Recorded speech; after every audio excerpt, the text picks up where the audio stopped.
Good morning मेरे प्यारे बच्चों। आज मैं आप सभी को पाठ 9 पौधे आकृति एवं काल के वीडियो भाग 1 में प्रस्तावना के बारे में सबसे पहले पढ़ाएंगे कि बच्चों पौधे कैसे ग्रोथ करते हैं उनके बारे में पढ़ाएंगे। पहले आपको पहला रीडिंग है बच्चों आपका प्रस्तावना। तो यदि आप अपने आसपास नजर डालते हैं तो आपको विभिन्न प्रकार के पौधे दिखाई देते हैं, जिसमें कुछ पौधे छोटे होते हैं, कुछ उससे बड़े होते हैं तथा कुछ उससे भी बड़े होते हैं। तो अब इन पौधों को जो है बच्चों, इनके जो है 3 भागों में बांटा गया है।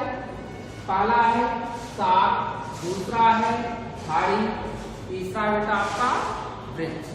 ठीक, साकी पौधे किसे कहते हैं? वे पौधे जिनके तने कोमल होते हैं और पत्तियां हरी होती हैं और लंबाई में बहुत छोटे होते हैं, ऐसे पौधे साकी पौधे कहलाते हैं।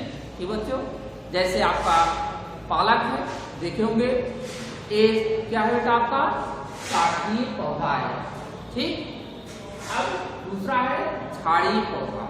ठीक, पौधे साकी पौधे से यह कुछ बड़े होते हैं, इनके तने हल्के कठोर होते हैं, जैसे सरसों, अरहर, गुलाब, ये सब जो है पौधे झाड़ी के अंतर्गत आते हैं। आपका नेक्स्ट जो पॉइंट है बच्चों, वृक्ष होता है। ये आमतौर पे बहुत बड़े पौधे होते हैं, इनसे हमें लकड़ियां प्राप्त होती हैं। बच्चों, वृक्ष वाले पौधों में शाखाएं होती हैं जो बहुत ऊंचाई तक पहुंचती हैं। ऐसे पौधे वृक्ष कहलाते हैं, जैसे आम, नीम, पीपल, बरगद, ये सभी पौधे आपके वृक्ष के अंतर्गत आते हैं। अब आता है कि पौधों के विभिन्न भाग। तो आप बच्चों, आप चले जाइए बगीचे में, गार्डन में, किसी एक पौधे के आप उखाड़ लीजिए। उखाड़ने के बाद उसको भली भाग ध्यान से देखिए, तो आपको जो जमीन के नीचे का जो भाग होता है बच्चों, वह आपका जड़ तंत्र कहलाता है। जो जमीन के ऊपर का भाग होता है वह आपका तना तंत्र कहलाता है।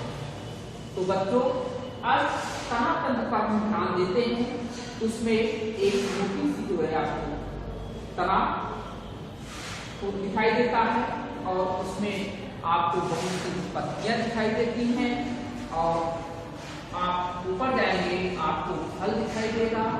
उसके ऊपर आपको जो सीधे से पहले होता है उसे कली कहते हैं बच्चों, और आपको सबसे ऊपरी भाग में फूल दिखाई देता है। इन सभी को हम तनातन या प्ररोग तंत्र कहते हैं। तो अब जड़ को देखते हैं, एक जो मोटी सी पहली जड़ होती है उसे हम प्राथमिक जड़ कहते हैं।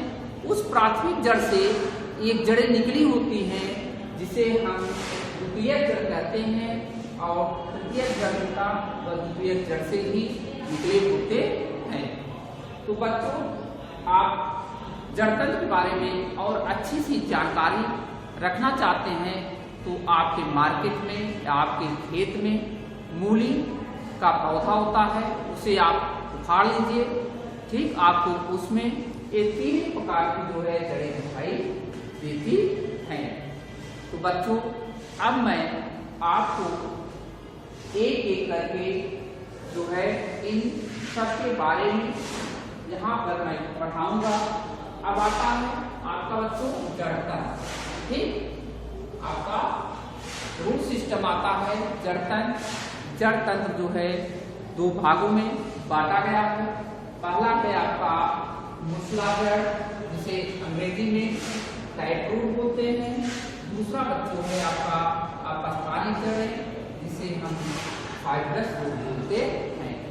मूसलाधार जड़ें जो होती हैं बच्चों, वह सीधे जो है वह जमीन के अंदर चली जाती है। ये आपका मूसलाधार है। तो बच्चों ये क्या है? मूसलाधार है। ठीक, इसे बोलते हैं मूसलाधार जड़। ठीक, और जो अपस्थानिक जड़ें होती हैं वह एक ही स्थान से धागे जैसी निकली होती हैं। इस प्रकार की जड़ों को अपस्थानिक जड़ें कहते हैं। बच्चों आपको चित्र के द्वारा यहाँ पे दर्शा दिया हूँ। इस प्रकार की जड़ें आपको जो है मूसलाधार होती हैं, और इस प्रकार की जो जड़ें दिखाई देती हैं वह आपका अपस्थानिक जड़ें होती हैं। मूसलाधार जो है वह आपका सरसों का पौधा देखिए या बड़े पौधों को देखिए, मूली की जड़ को देखिए, इस प्रकार की मूसलाधार जड़ें पाई जाती हैं। अपस्थानिक जड़ें अगर आपको देखना है तो प्याज की जड़ देखिए और गेहूं की जड़, इन सब में अपस्थानिक जड़ें पाई जाती हैं। तो अब मैं आपको नेक्स्ट जो पॉइंट है बेटा आपका कि जड़ों के कार्य। ठीक बेटा, नेक्स्ट पॉइंट आपका है तो बेटा जड़ों के कार्य। क्या बेटा आपका? जड़ों के कार्य।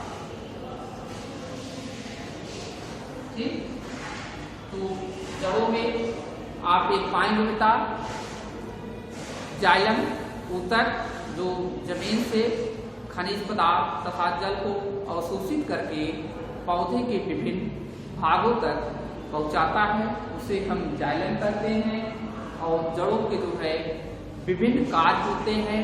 पहला कार्य है जड़ें पौधों को भूमि में सीधा जो है खड़ा रखती है। एक झाड़ी पौधे को खींचने का प्रयास कीजिए, ऐसा नहीं कर पाएंगे। ऐसा इसलिए क्योंकि इनकी जड़ें होती है वह मिट्टी को पकड़े रहती है। बच्चों पहला जो कार्य है जड़ें क्या है? पौधों को सीधा खड़ा करने में सहायता प्रदान करती हैं। फिर आपका दूसरा जो कार्य है कि जड़ें पौधों को जीवित रखने के लिए मिट्टी से जल व खनिजों का अवशोषण करती हैं। तीसरा जो पॉइंट है बच्चों, जड़ें मिट्टी को एक साथ बांधे रखती हैं, जिससे हवा तथा जल के बहाव से मिट्टी का जो कटाव न हो सके। ठीक बच्चों, अब आता है आपको जड़ों के रूपांतरण। तो बच्चों जड़ों के रूपांतरण के बारे में आप सभी को नेक्स्ट वीडियो में पढ़ाएंगे। आज के लिए बस इतना ही। Thank you.